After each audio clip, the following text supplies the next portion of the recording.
¿Cómo llegó Ecuador a tener una frontera con Costa Rica? Creo que nos tenemos que hacer esa pregunta. ¿Cómo llegamos hoy? ¿Cómo llegan ustedes hoy a votar sobre una frontera con un país que nos parece tan distante, Costa Rica? Y quiero plantearles una idea que creo que tenemos que reivindicar en el Ecuador, que creo que los textos escolares de nuestros hijos e hijas tienen que reivindicar, tienen que poner en alto, que es esta historia de lucha del Ecuador por 200 millas marítimas. Y esto no fue siempre así. Hasta el siglo XVIII más o menos, los límites marítimos de los estados era el alcance de sus cañones, así figuraba en el derecho internacional. Hasta el Tratado de París de 1856, tu territorio era hasta donde te alcanzaban tus cañones. Claro, no había una métrica adecuada para saber exactamente cuánto era el alcance de los cañones. Algunos países tenían cañones más potentes y alcanzaba más el territorio, y otros países tenían cañones menos potentes y tenían menos territorio.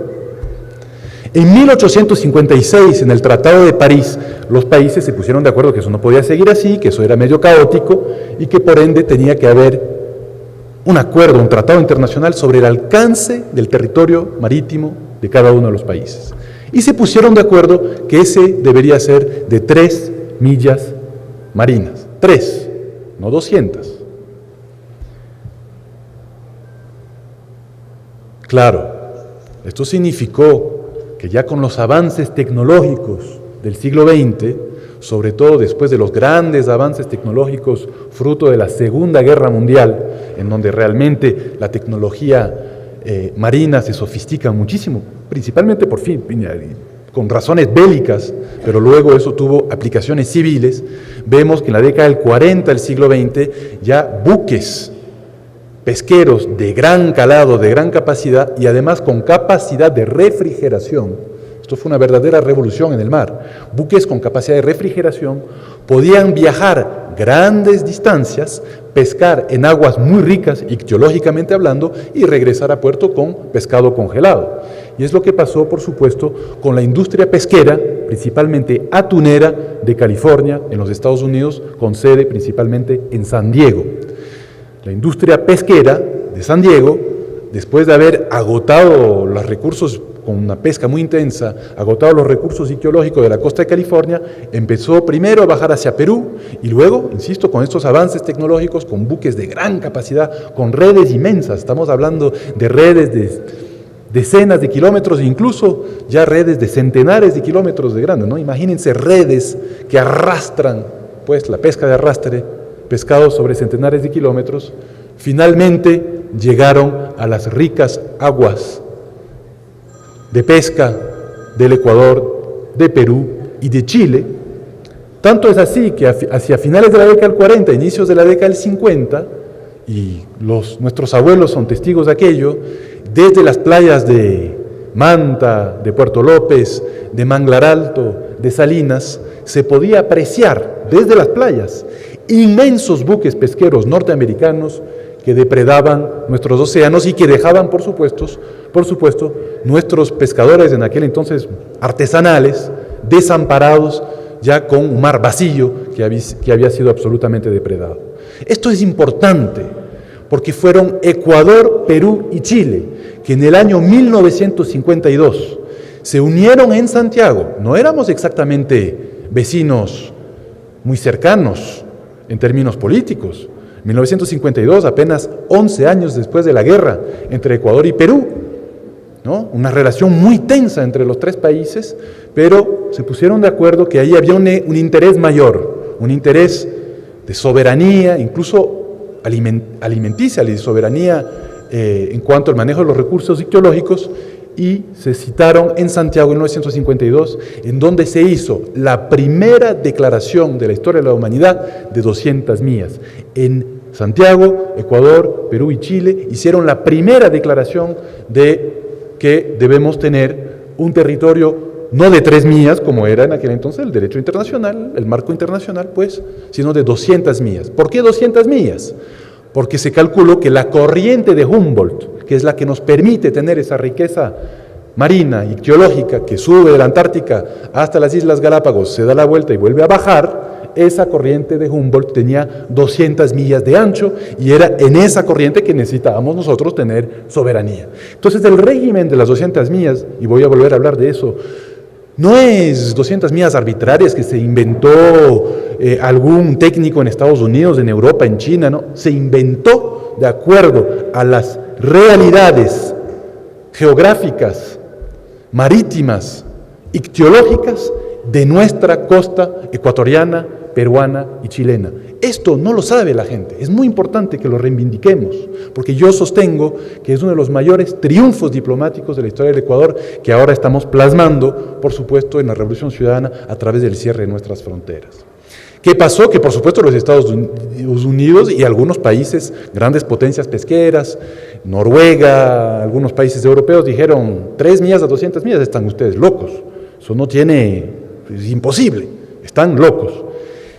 Y empezó un largo ciclo de activismo diplomático, de activismo político por parte de Ecuador, por parte de Perú y por parte de Chile, que fue conquistando otros lares. Otros países latinoamericanos se sumaron a las declaraciones de las 200 millas. Luego, en la década del 60, con los procesos de independencia de los hermanos países africanos y asiáticos, después de sus largos periodos coloniales, ellos también, imbuidos de fervor nacionalista, lo que llamamos ahora la solidaridad sur-sur, del sur global, se sumaron también a las declaratorias de las 200 millas hasta que tuvimos una mayoría en el seno de la Asamblea General de las Naciones Unidas de países que defendían un régimen de 200 millas y llegamos a 1982 con finalmente la aprobación de la CONVEMAR, que establece una zona económica exclusiva, y ahí ha habido todo un debate, pero una zona económica exclusiva, es decir,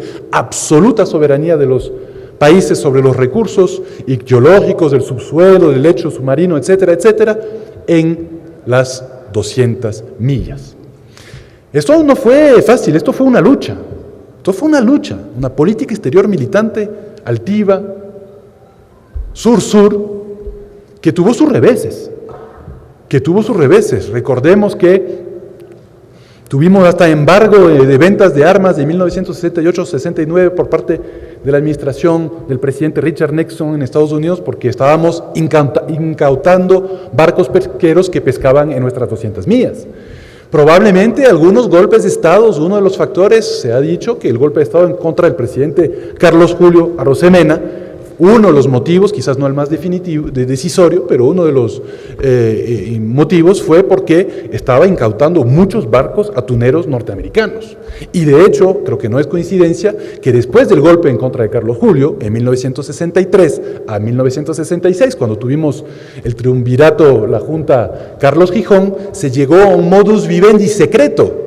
El gobierno militar de aquel entonces llegó a un modus vivendi secreto con los Estados Unidos, que ya ahora tenemos el documento, ya no es secreto, es un documento público, ha sido recontra comprobado, que dice: pesquen nomás, no vamos a incautar barcos pesqueros.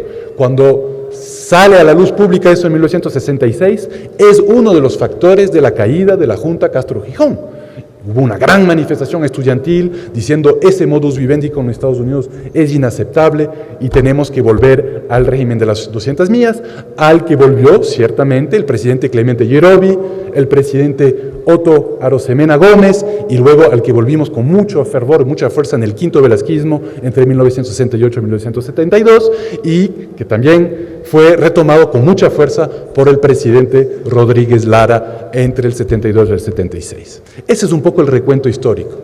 Claro, después del modus vivendi nos dio vergüenza, se nos fue un poco la mano, argumentamos que solamente íbamos a aceptar un mar territorial de 200 millas, y cuando se aprobó la CONVEMAR en 1982, nos quedamos con esta postura: el mar territorial, no la zona económica exclusiva. Creo que ahí también hubo bastante mano política, pero afortunadamente en el 2012 el Ecuador, ustedes, este país tuvo la madurez, la capacidad de entender que la Convemar era el triunfo histórico de la lucha por las 200 millas y pudimos por fin ratificar la Convemar, que nos da muchísimas posibilidades, entre otras este acuerdo de límites con Costa Rica, que no habría sido posible sin la ratificación de la Convemar. La Convemar, por supuesto, que nos da soberanía absoluta sobre las 200 millas, pero un régimen diferenciado en cuanto al libre tránsito, una serie de cosas que evidentemente si hay que dar la vuelta a las 200 millas de un país, pues es complejo en términos de transporte internacional, marítimo, etcétera, etcétera. Entonces, lo que estamos celebrando hoy, lo que ustedes van a aprobar el día de hoy, porque estoy seguro que ustedes van a aprobar el día de hoy, es la culminación de un proceso histórico de lucha desde el sur, desde Ecuador, desde la lucha por la soberanía, por fijar límites de un país, como decía Ricardo Patiño muy acertadamente, que ha padecido, además, a lo largo de su historia republicana, y yo argumentaría desde antes, un profundo trauma territorial. Ecuador es un país que siempre ha estado en ascuas en cuanto a fijar su territorio. Es un país que siempre ha tenido que estar al vaivén de los conflictos armados, de los problemas diplomáticos, por fijar sus fronteras. Y qué bueno que podamos por fin dejar este legado a nuestros hijos. Estoy convencido que hoy es un día histórico. Lo que la Asamblea Nacional está a punto de ratificar quedará para la historia. Ustedes serán los asambleístas que pusieron punto final al trauma territorial de nuestro país. Muchísimas gracias.